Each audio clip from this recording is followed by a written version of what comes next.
Good morning student. आज हम पढ़ेंगे कक्षा 9वीं का विज्ञान। इसमें अध्याय 12 है कार्य और ऊर्जा। इसके बारे में हमने बहुत सारे अच्छे बातें कल पढ़े थे। एक नियत बल द्वारा किया गया कार्य। बल व विस्थापन पता होने पर हम कार्य की गणना कर सकते हैं। मान लें किसी वस्तु पर एक नियत बल F लगाने पर वस्तु अपनी क्रिया बिंदु से S दूरी पर विस्थापित होता है। मतलब यहाँ पर कोई वस्तु है, इस वस्तु पर मैं F बल इधर लगाया तो ये अपने बिंदु से यहाँ से कहाँ चले गए, यहाँ तक आ गया। ये बिंदु S है, तो इस बिंदु पर मैं F बल लगाया हूँ और ये विस्थापन होकर इतना दूर आ गया, S दूरी तक आ गया, यहाँ तक आ गया। मतलब इस बिंदु तक आ गया, इस बिंदु के भी ये बिंदु तक आ गया। ये बिंदु अपने बिंदु से S दूरी तक है। ठीक है, तो यहाँ कार्य बराबर जो कार्य किया गया कार्य है वो यहाँ पर कितना बल लगाया हूँ मैंने, यहाँ पर बल लगाया मैंने F बल लगाया और ये कितने दूरी तक आया, इस बिंदु से इस बिंदु तक कितनी दूरी तक आया, ये S दूरी तक है। तो जितनी दूरी तक आया है वो, तो ये क्या हो गया, गुना में है। तो F गुना S जो है बल है, बल गुना विस्थापन, ये क्या कहलाएगा, कार्य कहलाएगा। तो इसका सूत्र देखेंगे। मान ले किसी वस्तु को एक नियत बल F लगाने पर वस्तु अपनी क्रिया बिंदु से S दूरी में विस्थापित होती है, जैसे कि चित्र में दिया गया है। ये चित्र पर यहाँ इस जगह पर इसको बल लगाए तो यहाँ यह बल लगाने पर ये यहाँ तक पहुँच गई। तो यहाँ से यहाँ तक आने में उसको कितनी दूरी तय करनी पड़ी, S दूरी तय करनी पड़ी। ठीक है, तो यहाँ देखेंगे माना बल तथा वस्तु का बल की दिशा गति के, यहाँ पर देखिए कार्य की वैज्ञानिक परिभाषा के अनुसार किया गया कार्य का मान बल तथा वस्तु का बल की दिशा में विस्थापन गुणन के बराबर होता है। विस्थापन और बल लगाया गया बल और उसके बीच वस्तु का विस्थापन, इन दोनों के गुणनफल के बराबर क्या होता है, कार्य होता है। ठीक है, अर्थात किया गया कार्य बराबर बल गुणित वस्तु का बल की दिशा में विस्थापन। ठीक है, अतः कार्य एक अदिश राशि है। हम जानते हैं कि बल का SI मात्रक न्यूटन N होता है तथा दूरी का इकाई मीटर होता है। अतः कार्य की इकाई अथवा मात्रक न्यूटन मीटर कहलाएगी, Nm होगी। इसे जूल भी कहा जा सकता है या कहा जाता है, इसे जूल भी कहा जाता है। न्यूटन मीटर को जूल भी कहते हैं। समीकरण में क्या है, W गुणा Fs, W is equal to Fs। ये क्या है, F बराबर 1 न्यूटन हो गया और विस्थापन 1 मीटर हो गया। तो W बराबर किया गया कार्य 1 न्यूटन मीटर होगा या 1 जूल होगा। ठीक है, 1 न्यूटन और 1 मीटर, तो ये क्या होगा, किया गया कार्य 1 जूल होगा। अर्थात 1 जूल कार्य की वह मात्रा है जो 1 न्यूटन बल लगाने में 1 मीटर की विस्थापित होती है। ठीक है, अब देखते हैं उदाहरण। एक उदाहरण देख लेते हैं। एक लकड़ी के टेबल पर रखी हुई किताब 4.5 न्यूटन का बल लगाती है। किताब बल की दिशा में 30 सेंटीमीटर विस्थापित हो जाती है। वस्तु पर बल द्वारा किया गया जो कार्य है उसकी गणना करेंगे। तो इसमें बल कितना लगा रहा है, इसमें आपने लगाए 4.5 न्यूटन बल और यहाँ पर विस्थापन कितना, 30 सेंटीमीटर हो रहा है। क्योंकि आपको ये पता है कि यहाँ विस्थापन जो है मीटर में लाना है आपको, तो सेंटीमीटर को सीधा सीधा मीटर में बदल लीजिए तो 0.3 मीटर हो जाएगा ये। अब देखना आपको बल क्या है, 4.5 हो गया और विस्थापन क्या है, 0.3। तो कार्य की गणना यहीं पर हो जाएगी। W बराबर F गुना S, 4.5 न्यूटन गुणा 0.3 मीटर। तो ये हो जाएगा, यहाँ 0 से गुणा कर दिए, यहाँ 3 से गुणा कर दिए 5 को, तो 5 दिए 15। फिर यहाँ पर क्या करेंगे, 3 से गुणा कर देंगे 4 को, तो 4 दिए 12 और 12 में से 15 में से 1 जोड़ोगे तो 13 हो जाएगा।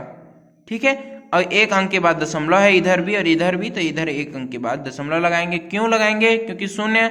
फिर यहाँ से इस 0 का गुणा करेंगे तो यहाँ पर 0, देखिए इसको गुणा करने का तरीका क्या है आपको पता है ना, 4.5 गुणित 0.3, इसको जब गुना करोगे ना तो आपका आएगा 5 तिया 15, 5 तिया 15 आ जाएगा। और ये फिर आ जाएगा क्या, यहाँ पर फिर 3 का गुणा 4 के साथ करोगे तो 4 तिया 12 आ जाएगा। 12 प्लस 1 क्या हो जाएगा, 13 हो जाएगा, क्योंकि 15 में से 1 इधर हासिल आया है। ठीक है, अब देखना फिर से एक अंक लगा के इसके साथ गुना करेंगे तो यहाँ पर ये क्या हो जाएगा, 0, 4 शून्य 0, 5 शून्य 0 और 4 शून्य 0 ऐसे आएगा। अब देखना यहाँ पर क्या है, 1 1 2 अंक है, इसको जब जोड़ेंगे तो ये क्या हो जाएगा, 0 1 3 5 ऐसा आएगा। इसमें 0 1 3 5, यहाँ पर 1 और 1 2 अंक के बाद दशमलव है, 1 और 1 2 अंक के बाद यहाँ दशमलव लगाएंगे तो 0 1 3 5 में यहाँ दशमलव लग जाएगा तो इसका आंसर आ जाएगा, ये जूल हो जाएगा। तो यहाँ पर 1.35 जो है जूल इसका आंसर आ जाएगा। यहीं पर देखिए, इधर ही देख लीजिए, इन दोनों को गुणा करने पर इतना आएगा। एक व्यक्ति 20 किलोग्राम द्रव्यमान दिया है, इसमें 20 किलोग्राम द्रव्यमान की वस्तु को पृथ्वी से 3 मीटर के ऊपर उठाता है। उसके द्वारा वस्तु पर किया गया कार्य की परिकल्पना करें। जबकि गुरुत्वीय त्वरण क्या है, जी बराबर 9.8 गुणित 9.8 मीटर सेकंड स्क्वायर, मीटर प्रति सेकंड स्क्वायर। देखना द्रव्यमान क्या है, 20 किलोग्राम, विस्थापन क्या है 3 मीटर, F बराबर mg होता है, F बराबर mg होता है। बल बराबर द्रव्यमान गुणित त्वरण, तो बल का मान यहाँ ज्ञात हो जाएगा, किलोग्राम और मीटर प्रति सेकंड स्क्वायर, इसका बराबर न्यूटन होता है। ठीक है, तो इसको जब गुना करेंगे तो हो जाएगा 196 न्यूटन। किया गया कार्य क्या है, W बराबर F गुणित S, W बराबर 196 गुणित 3, 588 जूल ऐसे आएगा। ठीक है, तो इस प्रश्न को और इस प्रश्न को आप लोग को एक बार घर में ऐसे ही और प्रश्न ढूंढना, अपने मन से प्रश्न बना लेना और इसको ऐसे ही हल करके देखना। पुस्तक से भरा बॉक्स, अब ध्यान देना, पुस्तक से भरा एक बॉक्स दीवार में सटा हुआ है, उसको आप पुस्तक को और ऐसे धक्का लगाओगे, इधर ही बल लगा रहे हो, इधर जबकि दीवार है तो ये अपने आगे सरक नहीं रहा है, तो बल लगाने के बावजूद भी उसमें बॉक्स में विस्थापन नहीं हो रहा है। तो क्या कार्य के समीप W बराबर Fs को ध्यान रखकर यह कार्य की गणना करें। तो ऐसी और परिस्थितियां के बारे में सोचें जो बल लगाने पर भी वस्तु में विस्थापन नहीं हो रहा है। क्या कोई ऐसी परिस्थिति सोची जा सकती है जहां बल ना लगाने पर भी विस्थापन हो, अपनी शिक्षक से पूछिए। तो देखना यहाँ पर एक परिस्थिति देखते हैं, मान लीजिए आप एक वस्तु पर F बल लगाते हैं और वस्तु S दूरी तक जाकर रुक जाती है। यहाँ पर F बल लगाते हैं और ये वस्तु यहाँ से यहाँ तक S दूरी पर जाकर वह रुक जाती है। तो ये रुकती क्यों है, क्योंकि यहाँ पर घर्षण बल लगता है, यहाँ पर घर्षण बल स्मॉल f लगता है, इसलिए यह रुक जाती है। जब आप वस्तु पर F बल लगाते हैं तब वस्तु बल की दिशा में विस्थापित होती है और यहाँ बल द्वारा किया गया कार्य धनात्मक होता है। ठीक है, अर्थात W बराबर Fs, वस्तु पर उसकी गति की दिशा के विपरीत में घर्षण बल स्मॉल f कार्य करता है, जिसके कारण वस्तु S दूरी तक जाकर रुक जाती है। इस स्थिति में घर्षण बल द्वारा वस्तु पर किया गया कार्य ऋणात्मक होता है। इस स्थिति में घर्षण बल द्वारा वस्तु पर किया गया कार्य क्या होता है, ऋणात्मक होता है, क्योंकि विपरीत दिशा में घर्षण बल लग रहा है। आप इधर बल लगा रहे हो, वस्तु पर इधर बल लगा रहे हो, लेकिन घर्षण बल इधर रोक रहा है, तो विपरीत दिशा में कार्य हो रहा है, इसलिए ऋणात्मक बल होता है। ठीक है, और विपरीत दिशा में हो तो बल द्वारा किया गया कार्य ऋणात्मक होता है। उदाहरण एक गोलाकार वस्तु को लुढ़काने पर वह 4 मीटर की दूरी पर विस्थापित होता है, उस पर 15 न्यूटन का घर्षण बल लग रहा है, तो आप कार्य की गणना करिए।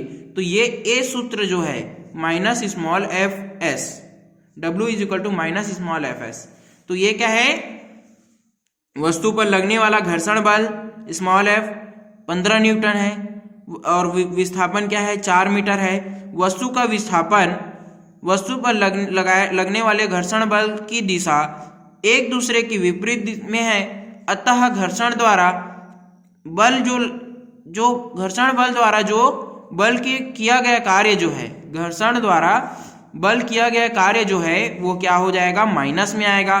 तो W बराबर माइनस एफ एस हो जाएगा 15 न्यूटन गुणित 4 मीटर, तो 15 चौक 60 जूल आएगा जो कि माइनस में रहेगा। यही आंसर है इसका। इस प्रकार से उदाहरण बनेंगे, आप लोग आगे और बनाएंगे।